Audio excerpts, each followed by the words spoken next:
Selamat pagi, Bu dosen dan teman-teman semuanya. Di sini kami dari kelompok 1 akan mempresentasikan tentang manusia, nilai moral, dan hukum. Sebelum itu, izinkan kami untuk memperkenalkan diri terlebih dahulu. Perkenalkan, nama saya Kanya Erdisa Karani dengan nomor absen 04. Perkenalkan, nama saya Jonas Krishna Lawrence yang berabsen 08. Perkenalkan, saya Gusti Nguragom Putra Tayasa, absen 20. Perkenalkan, saya Matthew Brian Marga Syembing, nomor absen 16. Perkenalkan, nama saya Ida Bagus Kadik Satria Di Krishna, nomor absen 9.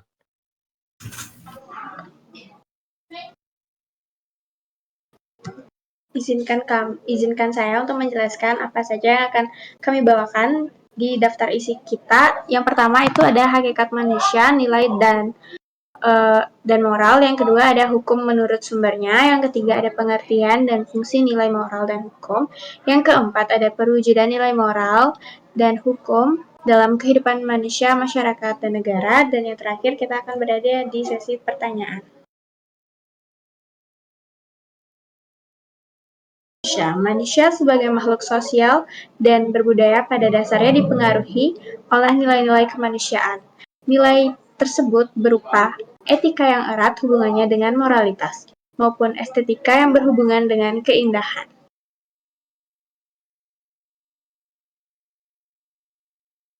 Hakikat nilai. Hakikat nilai masuk dalam kawasan etika dan estetika. Ada 3 jenis makna etika atau menurut Kaberten. Yang pertama, etika, nilai atau norma yang menjadi pegangan individu atau masyarakat, mengatur tingkah laku atau sikap. Yang kedua, etika itu adalah kumpulan asas, nilai moral atau kode etik. Yang ketiga, etika bisa disebutkan tentang ilmu tentang baik dan buruk atau filsafat moral. Lalu selanjutnya akan dilanjutkan dengan teman saya Turah. Baik, selanjutnya saya akan menjelaskan nilai itu sesuatu yang objektif atau subjektif. Pandangan idealis menyatakan nilai itu objektif, melekat pada setiap sesuatu. Pandangan subjektif menyatakan nilai sesuatu tergantung pada subjek yang menilainya. Next. Nilai antara kualitas primer dan sekunder. Yang pertama, segala sesuatu di alam semesta ini memiliki kualitas yang menentukan eksistensinya. Yang kedua, kualitas primer. Bagian dari eksistensi objek, sifat, dan ciri dasar objek. Objek tidak ada tanpa kualitas primer ini.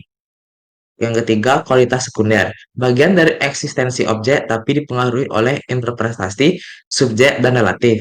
Yang keempat, nilai adalah milik semua objek dan tidak memiliki eksistensi yang real, karena nilai merupakan sifat dan kualitas. Sebelum termanifestasikan, nilai hanyalah kemungkinan belaka. Next.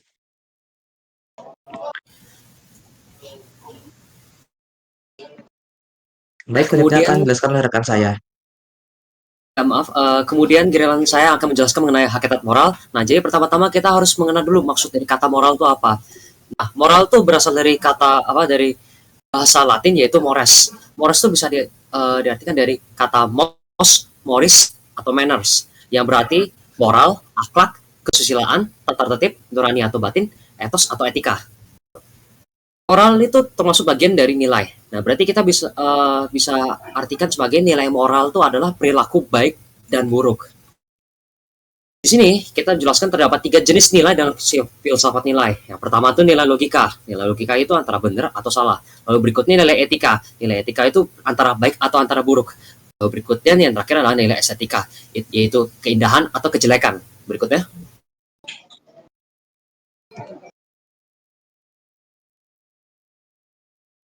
Nah, sekarang lanjutnya kita akan beralih ke hukum menurut sumbernya. Nah, hukum menurut lex etera, hukum abadi atau bisa bilang lex extera itu berarti berakar dari jiwa Tuhan. Nah, kalau hukum alam itu kayak ditafsir secara subjektif oleh manusia dari alam. Kayak seperti hukum-hukum fisika, matematika, dan ilmu alam yang lainnya berdasarkan ketentuan alam. Lalu berikutnya, hukum alam itu hukum positif. Itu pelaksanaan atas tafsir hukum alam oleh manusia. Itu dimana dia mengatur soal duniawi dalam negara objek hukum, Ada hukum-hukum material, hukum-hukum formal ya, hukum-hukum kayak seperti undang-undang, jurisprudensi, sama trakat begitulah. Berikutnya ada hukum Tuhan. Hukum Tuhan tuh kayak lebih ke bersumber dari wahyu atau kitab suci yang diciptakan oleh Tuhan dan ditafsirkan oleh manusia begitulah. Berikutnya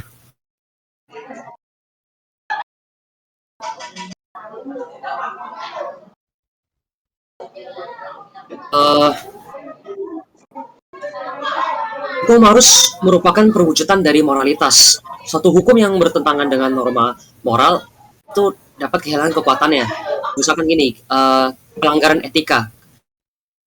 Tanpa etika profesi yang terhormat jatuh sebagai okupasi belaka.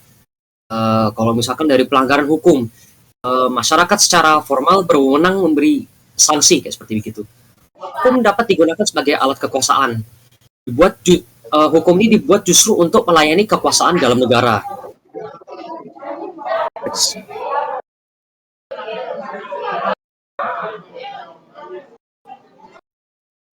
Selanjutnya akan dijelaskan oleh teman saya Brian. Dipersilahkan. Oke, sekarang saya akan menjelaskan tentang problematika nilai moral pada masyarakat kontemporer. Prinsip moral tidak dapat lagi menafsir nilai-nilai gaya hidup yang tengah melanda. Hakikat moralitas atau juga garis pembatas demarkasi antara benar atau salah, baik atau jahat, bagus atau buruk, dan lain-lain. Wacana moralitas pada masyarakat kontemporer adalah ruang tanpa pembatas, tanpa garis pemisah. Tidak ada kepastian pegangan, tidak ada referensi, tidak ada kategori-kategori yang pasti, demarkasi direkonstruksi cair. Batas antara baik dan buruk diambangkan, benar dan salah kini direlatifkan. Next.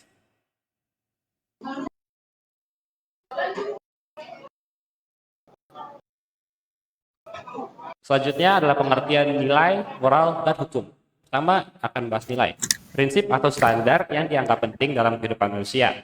Nilai ini dapat bersifat universal atau partikular dan berfungsi sebagai pedoman dalam pengambilan keputusan. Contoh nilai universal menyangkut kejujuran, keadilan, dan penghormatan terhadap kehidupan. Yang kedua adalah moral.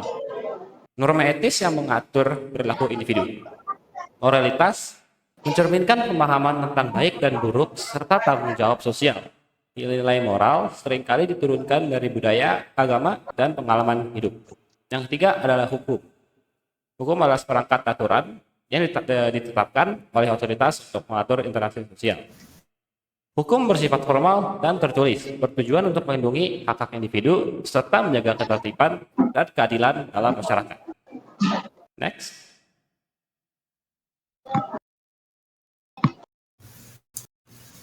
Berikut merupakan fungsi nilai, moral, dan hukum. Pertama ada nilai.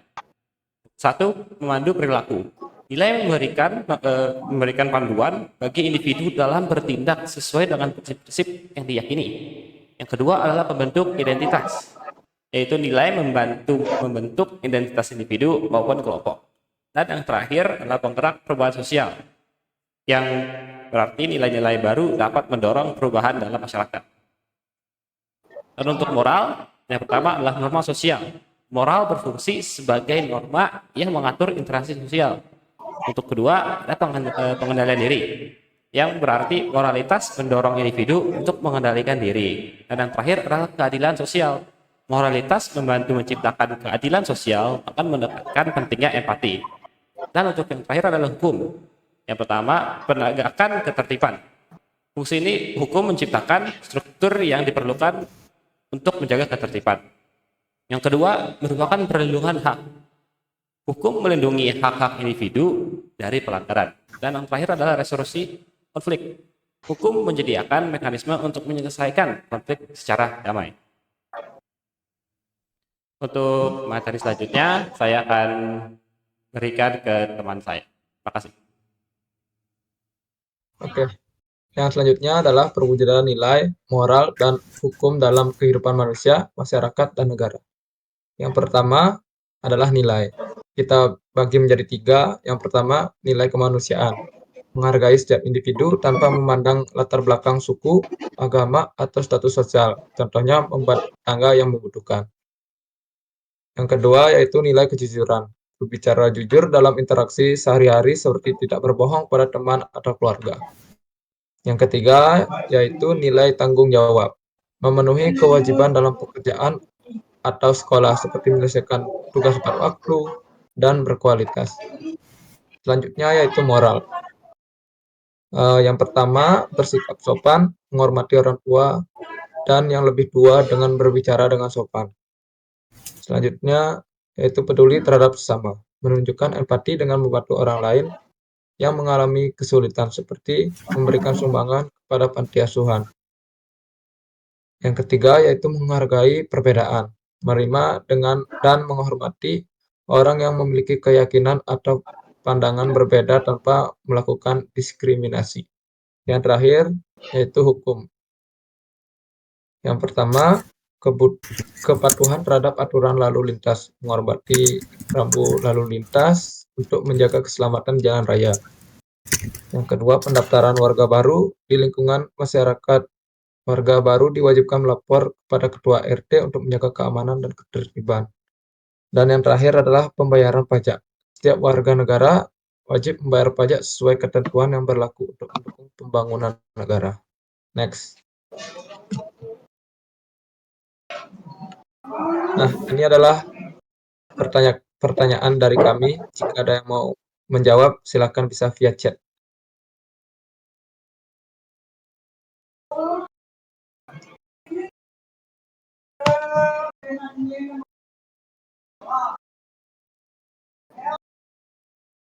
Nah, ini adalah jawaban dari kami. Yang pertama, mendidik generasi muda tentang pentingnya nilai moral dan hukum dapat dilakukan melalui pendidikan formal di sekolah dengan memasukkan kurikulum etika dan kewarganegaraan.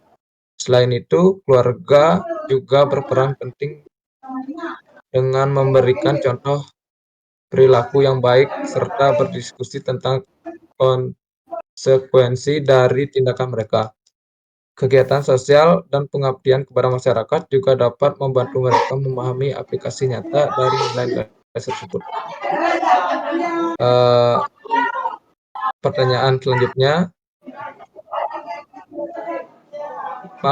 maksudnya jawaban yang selanjutnya dari nomor 2, yaitu institusi pendidikan memiliki peran krusial dalam membentuk kesadaran hukum dan nilai moral melalui kurikulum yang mencakup pendidikan kewarganegaraan, etika, dan hak asasi manusia. Selain itu, pendidikan karakter dapat membantu siswa memahami pentingnya integritas dan tanggung jawab sosial, dengan mempersiapkan generasi muda untuk menjadi warga negara yang aktif dan bertanggung jawab.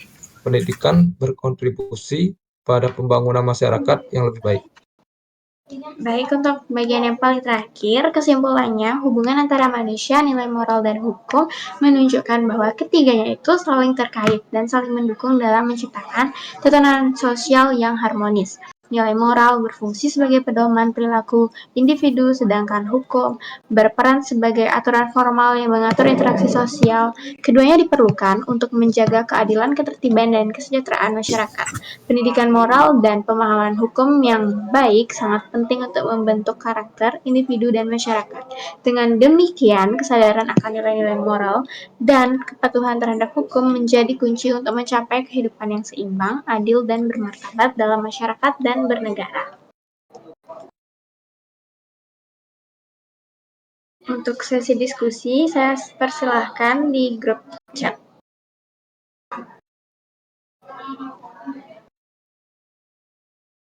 Baik, itu saja sekiranya yang dapat kami sampaikan. Terima kasih teman-teman dan Bu dosen atas kesempatannya. Saya tutup dengan Parama Santi. Om Santi, Santi, Santi, Om.